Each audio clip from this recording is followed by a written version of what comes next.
U.S. Secretary of State Marco Rubio is set to visit Panama next week, marking his first trip abroad since being appointed to the top diplomatic role under President Donald Trump.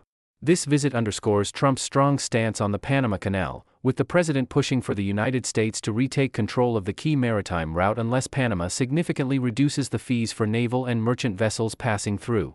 Trump has also falsely accused China of controlling the waterway, a claim Panama has vehemently denied, reaffirming its sovereignty over the canal. In addition to Panama, Rubio will travel to Guatemala, El Salvador, Costa Rica, and the Dominican Republic as part of a broader diplomatic mission in Latin America. This first diplomatic tour highlights Trump's focus on addressing the challenge of undocumented migration that passes through Central America.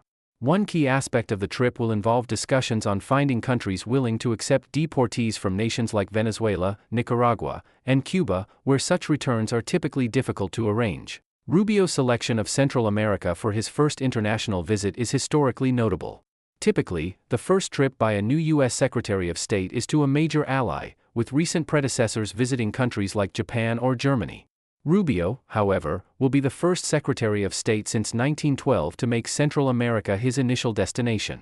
That year, President William Howard Taft's top diplomat visited Panama while the U.S. was still in the process of constructing the canal. As part of his diplomatic efforts, Rubio's trip also ties into broader regional concerns, including the upcoming Hemispheric Summit in the Dominican Republic, which is expected to be attended by U.S. President Trump later this year.